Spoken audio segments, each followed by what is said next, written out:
Bonjour à tous, bonjour à toutes. Nous sommes le 23 juillet 2018. Héribert Donat, leader principal du mouvement Winners Meeting. Je suis content de vous retrouver encore nombreux sur ma chaîne YouTube pour cette temps d'exhortation matinaux. Et vraiment, je bénis Dieu pour toutes les personnes qui suivent, toutes les personnes qui partagent, toutes les personnes qui permettent à d'autres personnes. La répétition n'est pas faite exprès.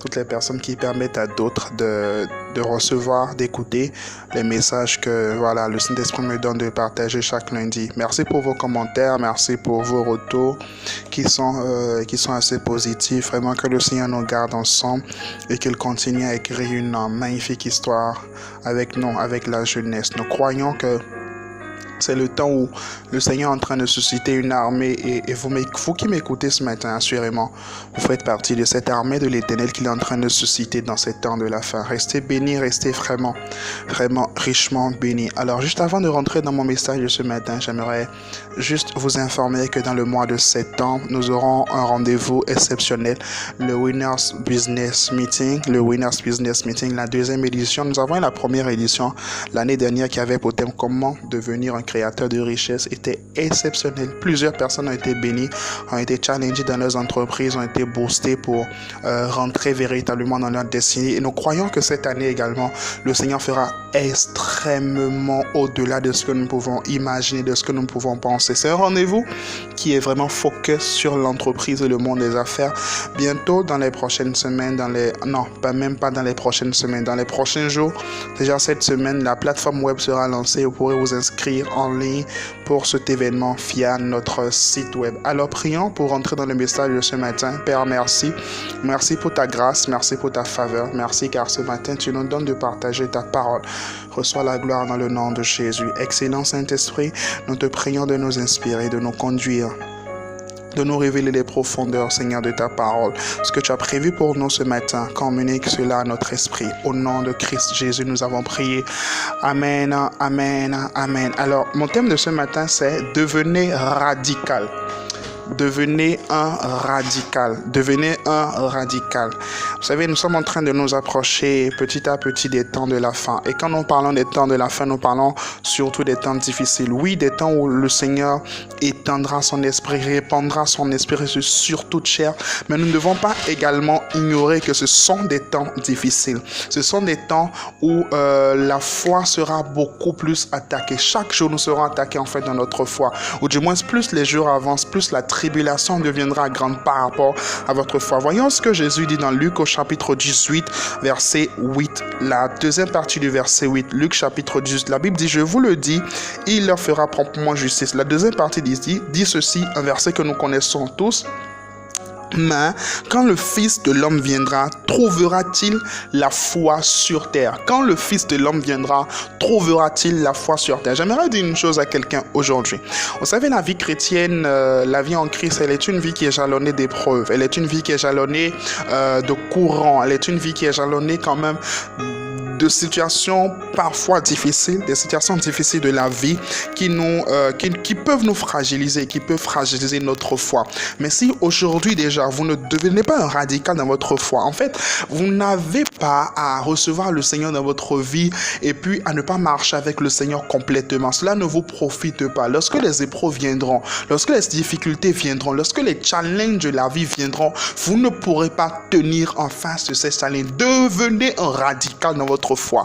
Devenez un radical dans votre vie chrétienne. Devenez une personne radicale de chez radical. C'est-à-dire abandonnez tout ce qui est dans le monde. Ce n'est pas la peine d'être un pied dedans, un pied dehors. Ce n'est pas la peine de sélectionner en fait ce que vous devez respecter, ce à quoi vous devez obéir dans la parole de Dieu. Cela ne vous profitera pas. Cela ne vous permettra pas, premièrement, de jouir pleinement de la vie chrétienne, de jouir totalement de la vie chrétienne. Cela ne vous permettra pas de jouir pleinement des bienfaits, des bénéfices de la vie chrétienne. Ça, c'est le premier point. Deuxièmement, ne pas être radical, ne pas être complet dans votre foi ne vous permettra pas de tenir lorsque les situations difficiles viendront. Les situations difficiles viendront. Ça, il faut en être sûr. Et comme Jésus le dit ici, lorsque le Fils de l'homme reviendra, trouvera-t-il encore la foi sur la terre? Cela veut dire que beaucoup de personnes perdront leur foi sur le chemin. Beaucoup de personnes perdront leur attachement au Seigneur sur le chemin. Beaucoup de personnes perdront leur persévérance sur le chemin. Donc quand est-ce que vous perdez votre persévérance? Quand est-ce que vous perdez votre foi? C'est lorsque votre foi est faible, lorsqu'elle n'est pas enracinée, lorsque vous n'avez pas pris le temps de cultiver votre foi, de nourrir votre foi, de nourrir votre relation avec le Seigneur, d'aller plus loin avec le Seigneur. J'aimerais encourager quelqu'un aujourd'hui à devenir véritablement un radical. Jésus ou rien. Jésus 100%. Jésus 100%. Jésus 100%. Vie de prière 100%. Vie de méditation 100%. Donnez-vous totalement au Seigneur. Assez pour le temps où vous avez gardé une partie de vous. Assez pour le temps où vous avez essayé de faire à moitié, à moitié. On a Jésus, mais on a toujours le petit copain avec qui on flirte à côté. On a Jésus, mais on a toujours la petite copine qui peut passer à la maison. On a Jésus, c'est vrai, mais bon, on prie pas trop. On a Jésus, c'est vrai, mais bon, on tombe dans de petits péchés encore. On a Jésus, c'est vrai, mais on se permet toujours de prendre un peu de vin, bon, de se saouler la gueule de temps en temps. On a Jésus, c'est vrai, mais bon, allez, une petite virée en boîte, non, ça ne gâte encore rien, tu sais, non, il faut être équilibré. Non, arrêtez ces discours. Recevez le Seigneur dans votre vie, recevez Jésus dans votre vie et faites-le passer d'étape de sauveur saint à celui de Seigneur de votre vie. En d'autres termes, celui de propriétaire, celui à qui vous appartenez totalement. Devenez une personne radicale dans votre foi. Décidez que votre vie chrétienne sera une vie chrétienne véritable, pas une partie de la vie chrétienne, non, une vie chrétienne totale et complète. Donnez votre vie au Seigneur et donnez-la vraiment. Donnez-la vraiment. Donnez-la vraiment. Ne vous contentez pas d'aller à l'église chaque dimanche. Ne vous contentez pas juste des temps de prière. Donnez véritablement votre vie au Seigneur. Donnez votre quotidien au Seigneur. Abandonnez-vous dans les mains du Seigneur. Il vous attend. Il vous attend quelque part. Il t'attend quelque part. Et je suis en train de te parler à toi qui es en train de m'écouter ce matin. Le Seigneur t'attend quelque part. Pendant que tu es en train de traîner, pendant que tu es en train de tourner en rond, pendant que tu es en train de jouer avec ta vie chrétienne, il y a une destinée que le Seigneur veut que tu puisses manifester. Mais avant cela, il faut que tu sois à lui totalement. Assez pour cette vie chrétienne moitié, et puis cette vie mondaine moitié, tu vois, non, on peut toujours regarder dedans, mais non, on peut toujours écouter un peu de musique mondaine, mais non, laissez tout cela. Devenez une personne radicale dans votre foi et vous allez voir des choses extraordinaires dans votre vie. Vous allez voir des miracles extraordinaires dans votre vie commencer à se produire. On va finir avec ce verset d'Apocalypse au chapitre 3. Apocalypse au chapitre 3, verset 16, c'est l'une des lettres qui ont été adressées à l'une des sept églises et précisément à l'église de Laodicée. Et beaucoup de prophètes nous disent que nous sommes en quelque sorte au temps de l'église de Laodicée. Nous sommes à la période prophétique de l'église de Laodicée. Donc cette lettre, elle nous concerne, nous qui sommes de cette génération. Regardez ce que l'ange dit. Ce qui est écrit, au verset 16, en fait, de ce passage. Il dit ainsi, parce que tu es tiède. Commençons même par le verset 15. Il dit, je connais tes œuvres. Je sais que tu n'es ni froid, ni bouillant. Puisses-tu être froid ou bouillant? Puisses-tu être froid ou bouillant? En fait, quand tu es froid, on sait qu'il faut aller te chercher.